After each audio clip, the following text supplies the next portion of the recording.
Another agency is at risk because the workload is up, but the employee numbers are down. They want to hire you, but they don't have the money. And this is a big one because it involves violent crimes happening across the country.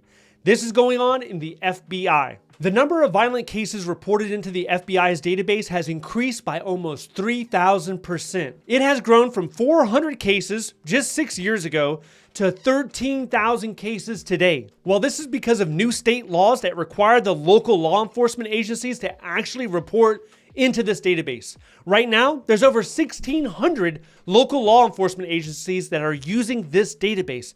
And this is one of the reasons why there's a 19,000 case backlog. These cases, they include homicides, sexual assaults, missing persons, and unidentified human remains. So you know how many people are actually working on these cases? The 19,000. You know how many people are working? 10. There's 10 people in an office that's working on all these cases. And it's just not that.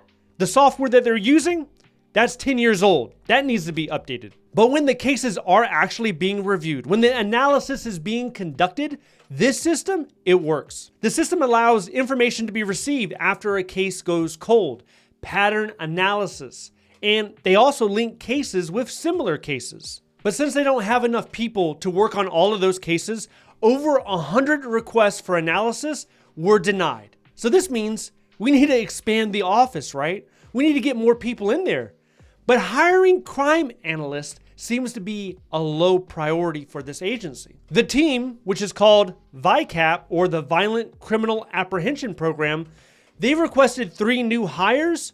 That didn't happen. Instead, it looks like the FBI is prioritizing cyber operations and tactical operations over this program. All this information came out recently during an OIG report. And the results were for the FBI to develop a program to get more resources and a way to measure their performance. The total size of the FBI has been slowly growing over the years. The agency has seen about a 3,000 employee increase in the past decade, with a total employee count of 36,000 right now. Unfortunately, FBI, they don't do too well when it comes to the annual rankings. It's sitting at a score of 412 out of 459 in subcomponent agencies, where the 2 big issues are pay and employee recognition. Most people, when they think of FBI, they're thinking of a special agent with the fancy jacket, a pistol, a gun of some sort, a badge, and maybe they're running through the woods or they're doing some sort of crime analysis on the street of Manhattan. That's the vision that they have of FBI.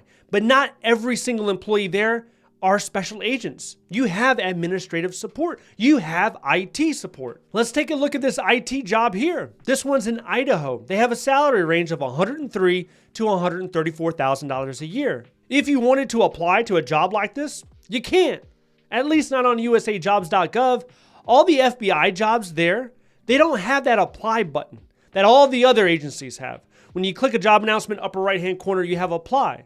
Well, for FBI job announcements, you have to scroll all the way down and you'll see a link under the how to apply section. This link takes you off of USAJobs.gov and onto the FBI website. What we're looking at is pretty much the same job announcement. Scrolling down, they still have the specialized experience section, and this is where you need to make sure your resume is matching the wording. But if you read it, it doesn't really highlight any IT experience, which is odd because this is an IT specialist position. What's listed on the job announcement is rather generic experience, but you should know they're going to be looking at it from the perspective of IT management.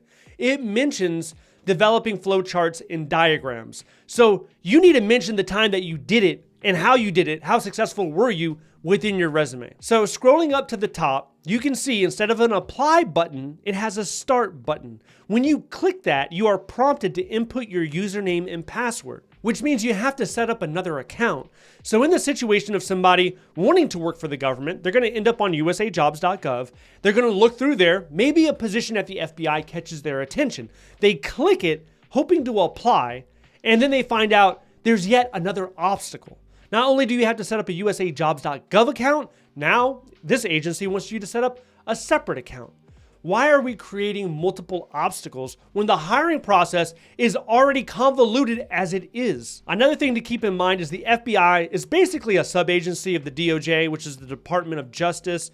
The Department of Justice has several law enforcement agencies such as the Marshal Service, ATF, the DEA, and the DOJ is considered a large agency. It doesn't do very well in the rankings. It's pretty much all the way at the bottom. One of the main reasons that it's being drugged down so much is because of the Bureau of Prisons. Bureau of Prisons is the absolute worst agency when it comes to the rankings on best places to work. Now, if you do want to be a special agent, that's in the 1811 job series, which is criminal investigation. This job series does things a little different than all the other job series. Here are some of the main ways that it stands out. First is the age requirement.